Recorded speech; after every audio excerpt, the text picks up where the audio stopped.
आपके इर्द गिर्द जो कुछ भी घट रहा है वह कभी ना कभी किसी ना किसी ने अफर्म किया ही है, मैनिफेस्ट किया ही है, तभी ना ऐसी सिचुएशंस आपके लिए क्रिएट होती रहती हैं। वो आपके घर भी खुशियों का डेरा, जब जागो तभी सवेरा। आशा करती हूँ आप सभी खुश हैं, स्वस्थ हैं, मस्त हैं। Welcome to my YouTube channel create your own world, Meena Sagar. अब तक क्या था, आपका अपनी सोच पर कंट्रोल नहीं था और न ही आपका फोकस अपने लक्ष्यों को पाने की तरफ था, जिसकी वजह से अननोइंगली आप खुद से ही ना इल्यूजन्स क्रिएट करते चले जा रहे थे, उन्हीं सारी बातों में ट्रैप हो रहे थे। क्योंकि आपका फोकस भी सही जगह होने की बजाय गलत जगह था, तो आप अननोइंगली गलत चीजें ही मैनिफेस्ट कर रहे थे।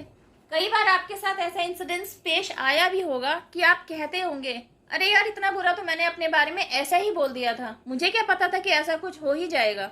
तो कभी किसी के साथ यह इंसिडेंस पेश आता कि मैंने तो छोटी सी विश अपने बारे में बोली थी, यह भी कबूल कर ली, काश मैंने कुछ और बड़ा मांग लिया होता। दोनों ही एग्जाम्पल से आपको यही बताया जा रहा है, दोनों ही तरीके की विशेष की तरफ यूनिवर्स का बराबर टेंशन होता है। यूनिवर्स द्वारा आप सभी को वह सब कुछ दिया जाता है जो कुछ भी आप मैनिफेस्ट करते हैं। यूट्यूब पर हर जगह मैनिफेस्टेशन और अफर्मेशन से रिलेटेड ढेरों वीडियोस मिल जाएंगी, लेकिन आपको कितना कुछ समझ में आ रहा है और यूनिवर्सल लॉ के साथ आप खुद को कितना कनेक्ट कर पाते हैं, यह तो तब पता चलता है जब आपकी कोई विश मैनिफेस्ट होती है या नहीं होती है। यहाँ आपके लिए यह समझना जरूरी है कि यूनिवर्सल लॉ हर एक के लिए हर समय कार्यरत है। आप इस बात के प्रति जागरूक ही नहीं कि 24 घंटे में हर पल आपके इर्द गिर्द जो कुछ भी घट रहा है वह कभी ना कभी किसी ना किसी ने अफर्म किया ही है, मैनिफेस्ट किया ही है, तभी ना ऐसी सिचुएशंस आपके लिए क्रिएट होती रहती हैं।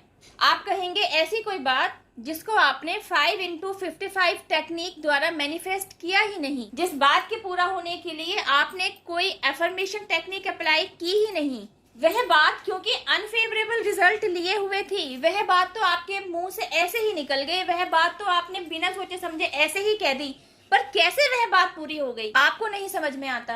और ऐसी कोई बात जिसे आप बकायदा एफर्मेशन टेक्निक द्वारा फुलफिल करवाना चाहते हैं, मैनिफेस्ट करवाना चाहते हैं, वह बात फुलफिल नहीं हो रही होती। ध्यान से समझिएगा, इसके पीछे भी आप ही खड़े हैं। अगर आपको अपनी कोई विश यूनिवर्स द्वारा मैनिफेस्ट करानी भी है तो इसका सीधा सा नियम है कि आपकी मैनिफेस्टेशन के समय कोई और थॉट साइड बाय साइड नहीं कार्यान्वित होना चाहिए। अगर होगा तो आपकी विश यूनिवर्स तक नहीं जाएगी, लेकिन अगर आप अपने ऊपर काम कर लेते हैं, अपनी किसी एक पर्टिकुलर विश के मैनिफेस्टेशन के समय आपके दिमाग में कोई और विचार नहीं चल रहा होता है, तो आप यूनिवर्स द्वारा अपनी उस पर्टिकुलर विश को मैनिफेस्ट करा पाते हैं। अब समझते हैं जिस विश पर आपके द्वारा मेहनत ही नहीं की गई किस तरह मैनिफेस्ट हो गई।